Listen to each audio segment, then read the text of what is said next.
নমস্কার বন্ধুরা, প্রেরণা বাংলা মোটিভেশন চ্যানেলের একটি নতুন পর্বে সবাইকে জানাই সাদর আমন্ত্রণ। ঠাকুর মা ও স্বামীজির চরণে আভূমি লুণ্ঠিত প্রণাম জানিয়ে আমাদের প্রতিদিনের পথ চলা, প্রতিদিনের জীবনের সব সমস্যার সমাধানই মেলে ঠাকুর মা ও স্বামীজির ভাব ও আদর্শে। তাদের অমৃতবাণীর স্পর্শেই সেজে ওঠে আমাদের চ্যানেলের প্রত্যেকটি ভিডিও। তাই ভিডিওর শেষ পর্যন্ত থাকার অনুরোধ রইল।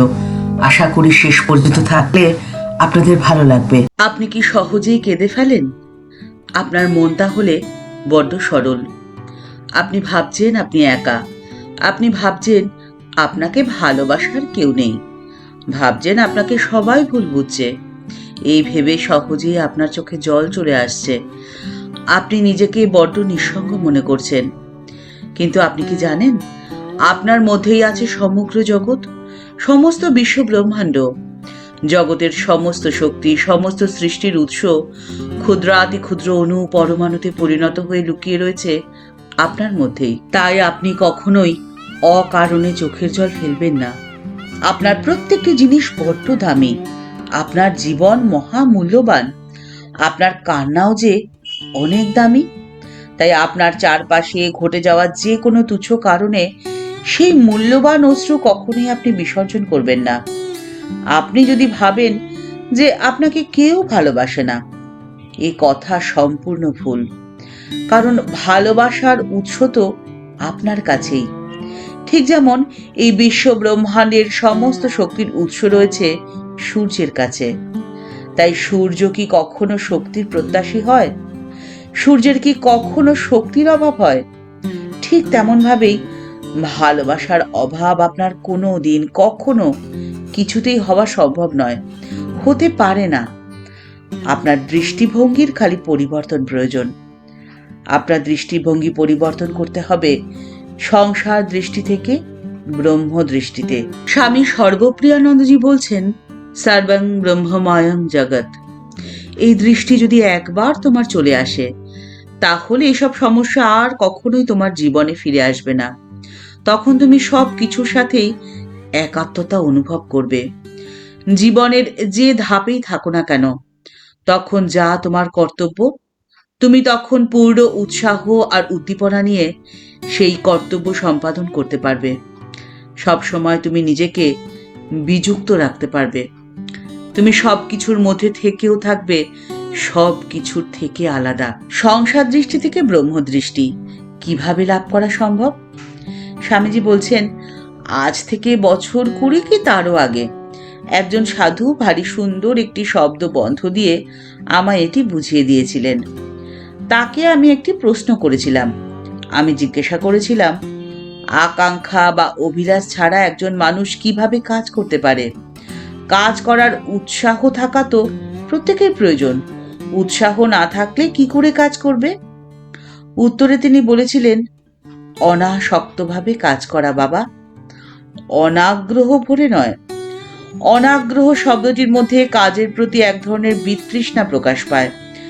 হিন্দিতে যাকে আমরা বলি ও চলতা হ্যায়, অর্থাৎ কাজটা থেকে আমার তো কিছু পাওয়ার নেই, কিন্তু করতে যখন হবেই কোনোভাবে তাহলে সেটা করে ফেলি। অনাসক্তির মধ্যে লুকিয়ে রয়েছে ব্যক্তি স্বার্থহীনতা।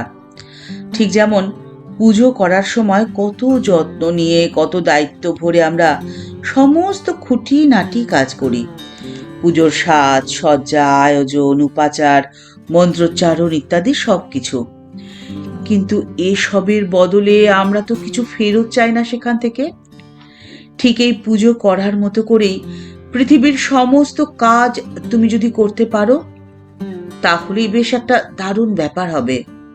আর সেটাই হলো জীবনকে আধ্যাত্মিক করে তোলা, সংসার দৃষ্টি থেকে ব্রহ্ম দৃষ্টিতে যাত্রা।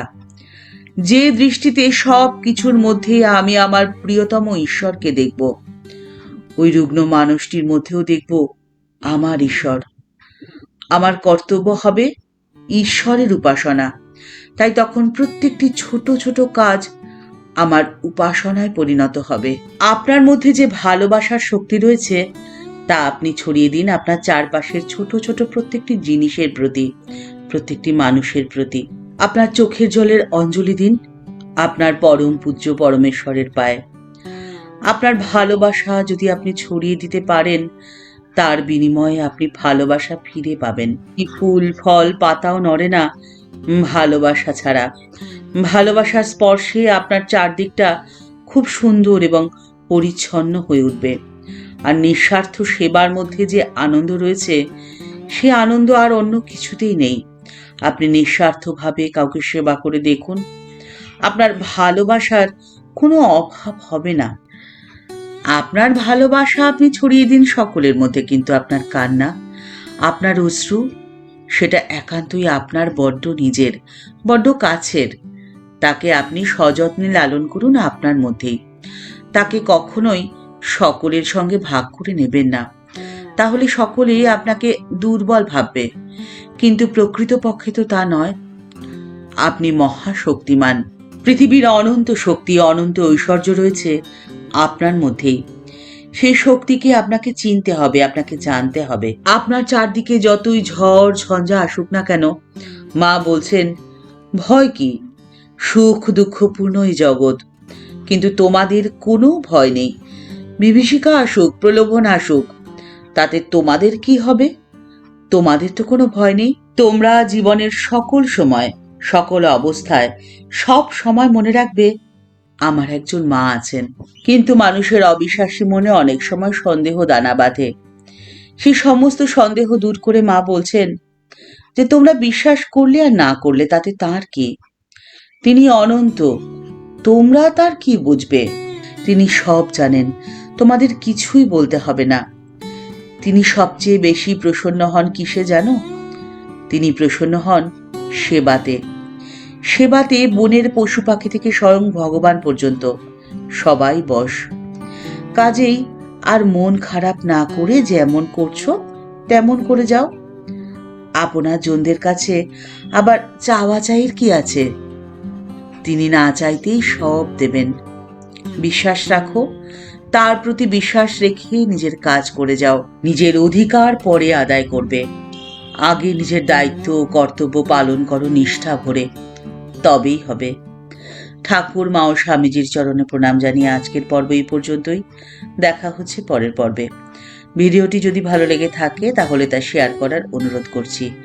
আর আমাদের এই চ্যানেলকে ভালোবেসে যারা আমাদের পরিবারের সদস্য হয়ে গেছেন, তাদের জানাই অসংখ্য ধন্যবাদ, প্রণাম ও ভালোবাসা।